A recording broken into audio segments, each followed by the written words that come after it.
Thomas K Thomas പാസ്റ്ററെ ഏറെ സ്നേഹത്തോടെ ഏറെ ബഹുമാനത്തോടെ സ്വാഗതം ചെയ്യുന്നു. കർത്താവ് ഹല്ലേലൂയ.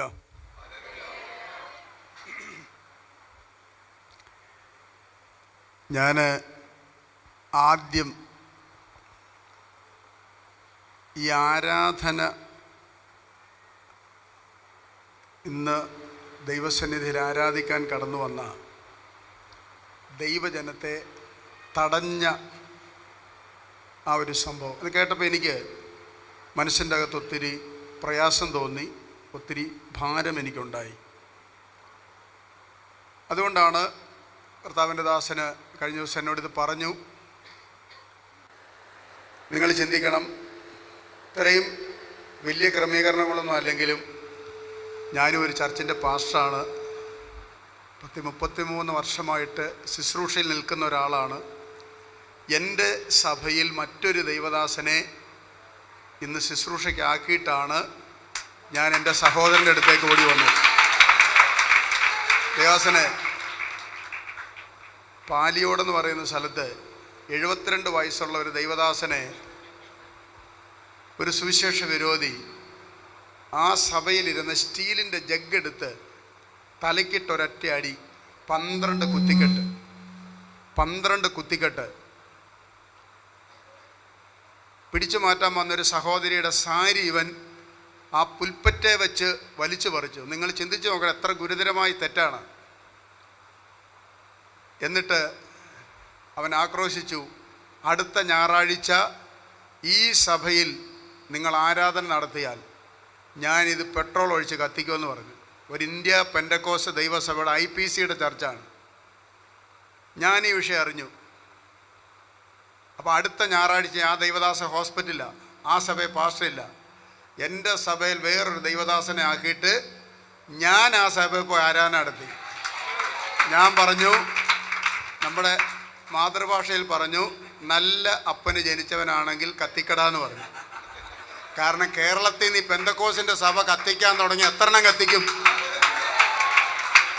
സഭ കത്തിക്കും?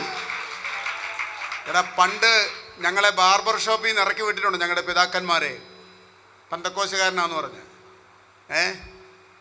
പന്തിക്ക് ഇലയിട്ടിട്ട് നീ പെന്തക്കോസുകാരനാണ്, ഈ പന്തിക്ക് ഇരിക്കേണ്ട എന്ന് പറഞ്ഞ് അവിടെ നിന്ന് ഇറക്കി വിട്ടിട്ടുണ്ട്. പേപ്പട്ടിയെ പോലെ തല്ലി ഓടിച്ചിട്ടുണ്ട്. പക്ഷേ നിങ്ങൾ ഓർക്കണം, 100 വർഷം കൊണ്ട് ഒത്തിരി കാര്യമൊന്നും നേടാൻ പറ്റിയില്ലെങ്കിലും കേരളത്തിൽ ഇന്ന് 10-40 ലക്ഷം ഉണ്ട്.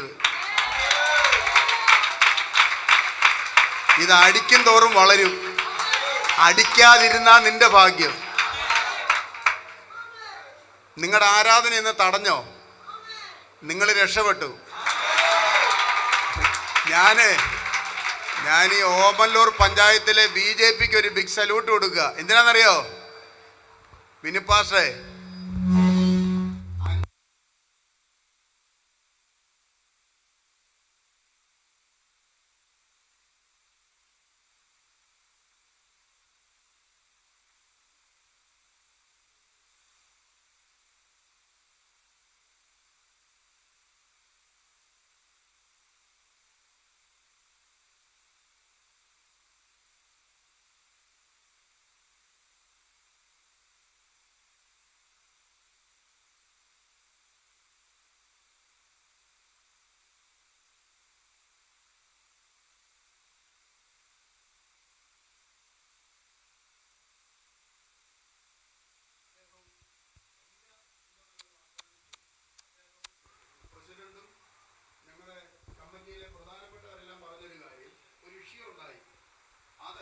സ്ഥാപനം നടത്തുന്നതുമായിട്ട് ബന്ധപ്പെട്ടാണ് അല്ലേ?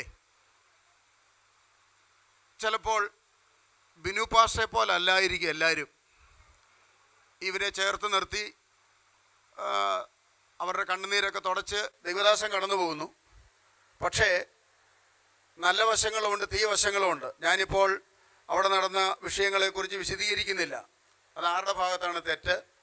ആ കുട്ടിയുടെ ഭാഗത്താണോ, അധികാരികളുടെ ഭാഗം? നമുക്കിതൊന്നും ഇവിടെ വിശകലനം ചെയ്യേണ്ട ഒരു വിഷയമല്ല. പക്ഷേ വിമർശിക്കുന്നവർ ഒരു കാര്യം അറിയണം.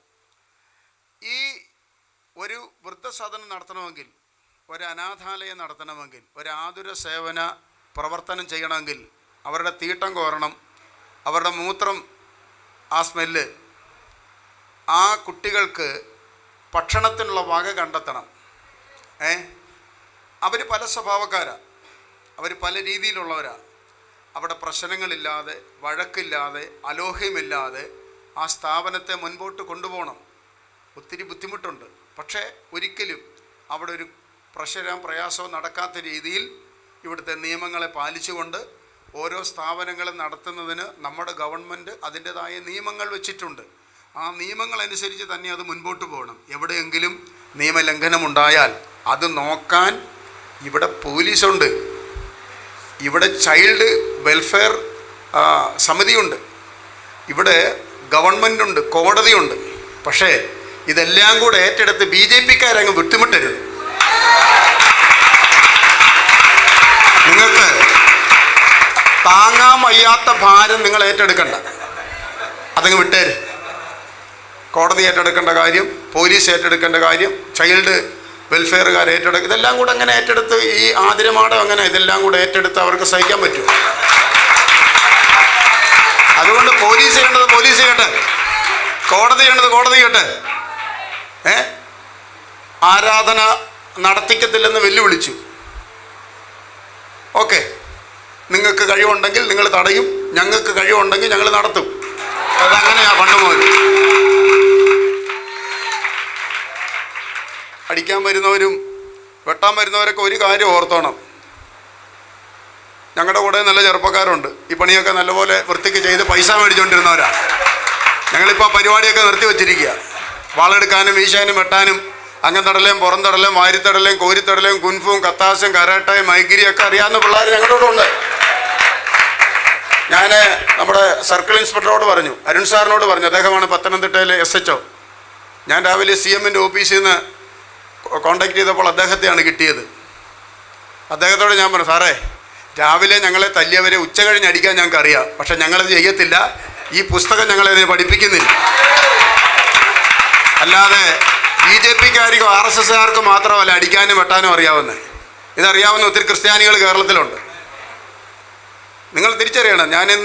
നമ്മൾ ഇന്നിപ്പം കൂടി ഭയങ്കര വചനമൊക്കെ പറഞ്ഞ് ആത്മാവിലാകുന്നതിനേക്കാൾ വസ്തുനിഷ്ഠമാകുന്നതിൻ്റെ കാര്യങ്ങൾ ഞാൻ പറയാം. അടുത്ത ആഴ്ച നമുക്ക് കാൽവറിയും ഗ്ലോറിയും വിക്ടറിയൊക്കെ പറഞ്ഞ് ദൈവത്തെ ആരാധിക്കാൻ നമുക്ക് അവസരമുണ്ട്. ഇനിയും ഞാൻ വരാം. സ്തോത്രം. ചില കാര്യങ്ങൾ പറയണം. നമ്മൾ ഇന്ന് പറയേണ്ട കാര്യം ഇന്ന് പറഞ്ഞില്ല, നാളെ പറഞ്ഞാൽ അതിന് പ്രസക്തിയില്ല. മനസ്സിലായില്ലേ? നിങ്ങൾ ആദ്യം ചിന്തിക്കണം. ഏലോക്കി മിനിസ്ട്രിയിലുള്ള ആൾക്കാരോട് ഞാൻ പറയുന്നു, നിങ്ങളെ കേരളത്തിലെ പെന്തക്കോസ്ത് സഭകൾ ചേർത്ത് നിർത്തുകയാണ്. നിങ്ങൾ അനാഥരല്ല, നിങ്ങൾ സനാഥര. ഇടയ സംഗമവും പെന്തക്കോസ്റ്റൽ കൗൺസിൽ ഓഫ് ഇന്ത്യയും അതുപോലെ മറ്റ് പെന്തക്കോസ്ത് സംഘടനയിലെ ദൈവദാസന്മാർ, എന്തിന് അച്ഛന്മാരുൾപ്പെടെ, എന്നെ നിഹാസ് എന്ന് പറയുന്ന ഒരു സഹോദരൻ വിളിച്ചു. അദ്ദേഹം യൂത്ത് കോൺഗ്രസിൻ്റെ ഒരു ചുമതലക്കാരനാണ്. അദ്ദേഹം പറഞ്ഞു, ആരാധന ആരാ ഭാഷ തടയുന്നത്, അത് കാണണമല്ലോ എന്ന് പറഞ്ഞു. അത് അദ്ദേഹം മുസ്ലിമാണ്. ഞാൻ ചോദിക്കുന്നു, പാവപ്പെട്ടവർ സമാധാനത്തിന് വേണ്ടി, സന്തോഷത്തിന് വേണ്ടി ഒരു ഞായറാഴ്ച ദൈവത്തെ ആരാധിക്കാൻ വരുമ്പോൾ അവരെ വഴി തടഞ്ഞു നിർത്തി അവരോട് മസിൽ പിടിച്ച് കാണിക്കാതെ, ഞാൻ പറഞ്ഞു, ഇത്ര വലിയ ബുദ്ധിമുട്ടാണ്, നീയൊക്കെ പാകിസ്ഥാൻ്റെ ബോർഡറിലോട്ട് ചെല്ലേ, നിനക്കൊക്കെ പറ്റിയ ആൾക്കാർ അവിടെ നിൽപ്പുണ്ട്. എടാ, പെന്തക്കോസുകാരെ തല്ലാവോ?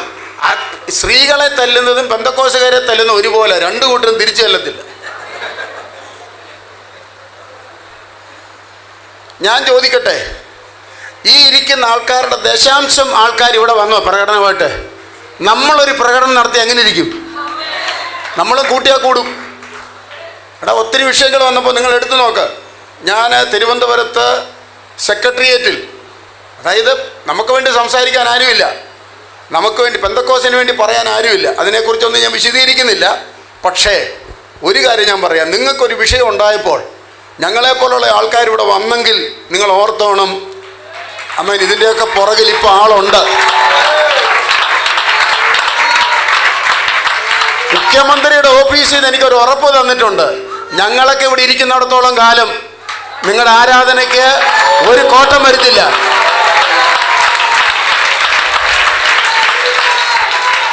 അതുകൊണ്ട് പ്രിയപ്പെട്ടവരെ, ഒരു സ്ഥാപനമായാൽ പ്രശ്നങ്ങളൊക്കെ ഉണ്ടാവും. ഒരു കുടുംബത്തിൽ പ്രശ്നമില്ലേ?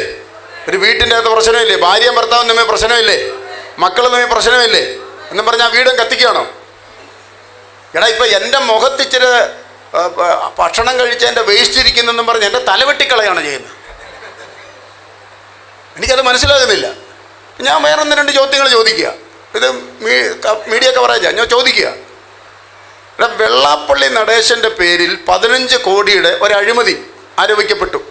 Micro finance. ബഹുമാനപ്പെട്ട അച്യുതാനന്ദ മുഖ്യമന്ത്രി ആയിരിക്കുമ്പോൾ.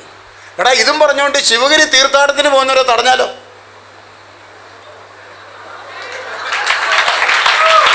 എടാ, അതെവിടുത്തെ ന്യായമാണ്?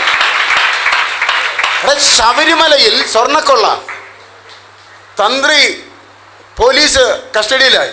എടാ, അതിൻ്റെ അർത്ഥം ശബരിമലയിലോട്ട് വന്ന് ബസ് തടയുവാണ്. എടാ, അത് പോലീസ് അന്വേഷിക്കുക. അതിനാണ് ഇവിടെ പോലീസ്, അതിനാണ് ഇവിടെ പട്ടാളം, അതിനാണ് ഇവിടെ കോടതി ഉള്ളത്. അവിടെ ഒരു അമ്പലത്തിലെ പൂജാരി തെറ്റി എന്നും പറഞ്ഞുകൊണ്ട് അമ്പലത്തിൻ്റെ വാതിക്ക വന്ന് നിൽക്കുക. ആരും എന്നൊക്കെ പ്രസാദമില്ല ഇന്ന് ആർക്കും. നാണമില്ലേ നിനക്കൊക്കെ? തലയ്ക്കൊക്കെ താഴ്ത്താമസം വേണം.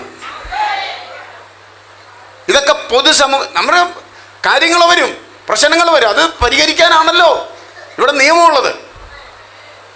ഞാൻ ചോദിക്കുന്നു, ഇലന്തൂരിൽ നരബലി നടത്തി. ഏത് BJP കാരനാണ് ഇവിടെ മാർച്ച് വെച്ചത്? നടത്തിയോ? നിനക്ക് ചരിത്രം അറിയത്തില്ല, ഞാൻ പറഞ്ഞുതരാം. 2 പെൺകുട്ടികളെ പീഡിപ്പിച്ച പൂജാരി തുണിയില്ലാതെ ഇറങ്ങി ഓടി. നിനക്ക് മാർച്ച് വയ്ക്കാൻ മേലായിരുന്നോ കൊടിയും പിടിച്ചോണ്ട്? നീ മാർച്ച് നടത്തിയോ? ഇവിടെ നരബലി നടക്കുന്നു, ദുർമന്ത്രവാദം നടക്കുന്നു. എത്ര അനാശാസ്യ പ്രവർത്തനങ്ങൾ ഈ ഓരോ സ്ഥലങ്ങളിൽ.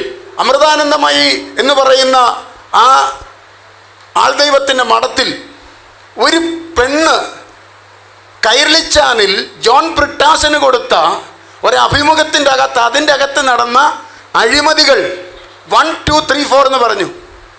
ആരാ ആശയം എടുത്ത്? ആരാ ഇവിടെ പദയാത്ര നടത്തിയത്? ആരാ ജയ് വിളിച്ചത്?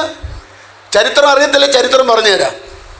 ഞാൻ പറഞ്ഞു, സമരം നടത്തിക്കോ, ഞങ്ങൾക്കെതിരെ നടത്തിക്കോ, ഞങ്ങളൊന്നും ആരും വിമർശിക്കരുതെന്നും പറഞ്ഞ് കണ്ണാടി കൂട്ടി കയറിയിരിക്കുന്നവരല്ല. ഞങ്ങളെ വിമർശിക്കാം, ഞങ്ങളെ പത്രക്കാർക്ക് വിമർശിക്കാം, രാഷ്ട്രീയക്കാർക്ക് വിമർശിക്കാം, നാട്ടുകാർക്ക് വിമർശിക്കാം. പക്ഷേ ഏകപക്ഷീയമാകരുത്.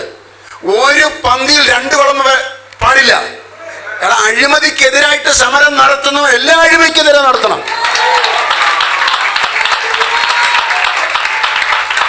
എത്ര സ്ഥാപനങ്ങളുടെ ലിസ്റ്റ് തരാം അടുത്ത ദിവസം.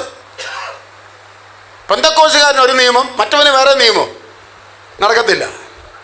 ഇവിടുത്തെ ഏതെങ്കിലും BJP കാരൻ ഏതെങ്കിലും ഒരു പെന്തക്കോസ് ആരാധന അടച്ചുപൂട്ടാമെന്ന് വ്യാമോഹിക്കുന്നുണ്ടെങ്കിൽ അത് മലർപ്പൊടിക്കാരൻ്റെ ദിവാസ്വപ്നമാണ്. എൻ്റെ കൊച്ചാട്ട, നീ അതങ്ങ് വീട്ടിൽ വെച്ചാൽ മതി. നടക്കത്തില്ല. ഞങ്ങൾ ഒരു തെറ്റിനും അനുകൂലമല്ല. ഒരു കുട്ടി ശിക്ഷിക്കപ്പെട്ടിട്ടുണ്ടെങ്കിൽ, ആ മാതാപിതാക്കൾക്ക് അതിൻ്റെ ബുദ്ധിമുട്ടുണ്ടെങ്കിൽ അത് നിയമപരമായിട്ട് അത് പോട്ടെ, തെറ്റ് ചെയ്തവർ ശിക്ഷിക്കപ്പെടട്ടെ, അതിൻ്റെ ആ രീതി പോട്ടെ. അതിൻ്റെ പേര് പറഞ്ഞ് നിരപരാധികളായ പാവപ്പെട്ട കേരളത്തിലെ ദൈവമക്കൾ ആരാധിക്കുന്ന ആരാധനാലയത്തിൻ്റെ മുമ്പിൽ വന്ന് നിന്ന് പട്ടി ഷോ കാണിക്കാൻ നിന്നാൽ അതിന് മറുപടി പറയാൻ കേരളത്തിലെ ആർജവമുള്ള പെന്തക്കോസിൻ്റെ പുതിയ തലമുറയുണ്ടെന്നുള്ള കാര്യം ഞാൻ പറയുവാൻ ഈ സന്ദർഭം വിനിയോഗിക്കുകയാണ്. നിങ്ങൾക്ക് വേണ്ടി എഴുതിയതല്ല, എനിക്കിത് സ്ഥിരം പരിപാടിയാണ്. ഞാനിപ്പം ഇതിൻ്റെ ആളായിട്ടങ്ങ് മാറിയിരിക്കുക. അപ്പം അതിനു വേണ്ടി എഴുതിയതാണ്. നാം ഏറെ ഇഷ്ടപ്പെടുന്നൊരു ഗാനമാണല്ലോ, ഉറുദു ഭാഷയിലുള്ള ദേശഭക്തി ഗാനം. സാരാ ജഹാംസെ അച്ഛാ ഹിന്ദുസ്ഥാൻ ഹമാര. അതിൻ്റെ അർത്ഥം എന്താണെന്നറിയാമോ? ഇന്ത്യ ഒരു മനോഹരമായ പൂന്തോട്ടമാണ്, അവിടെ എല്ലാത്തരം പൂക്കളുമുണ്ട്. ഭാരതീയർ അതിനെ പാടി പുകഴ്ത്തുന്ന കുയിലുകളാണ്. ആ പാട്ടിൻ്റെ അർത്ഥമാണ്. എന്ന് പറഞ്ഞാൽ ഇവിടെ ജെയ്സ് പാണ്ടനാട് പാസ്റ്റർ ഓർപ്പിച്ച പോലെ ഇന്ത്യ വൈവിധ്യങ്ങളെ കൊണ്ട് നിറഞ്ഞ ഒരു സെക്കുലറിസം അടിസ്ഥാനമായി സ്വീകരിച്ച ഒരു പൂന്തോട്ടമാണ്. ഇവിടെ എല്ലാ പൂക്കളും വിടരണം, എല്ലാ പൂക്കളും വിടരണം. താമര മാത്രം വിരിഞ്ഞാൽ മതിയോ? എല്ലാ പൂക്കളും ഇന്ത്യയിൽ വിരിയണം.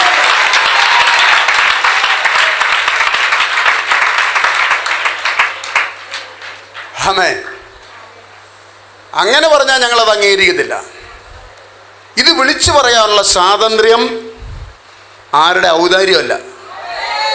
ആ സ്വാതന്ത്ര്യം ഇന്ത്യ ഞങ്ങൾക്ക്, ഭരണഘടന ഞങ്ങൾക്ക് വിഭാവന ചെയ്യുന്നുണ്ട്. അതിൻ്റെ 25, 28 വരെയുള്ള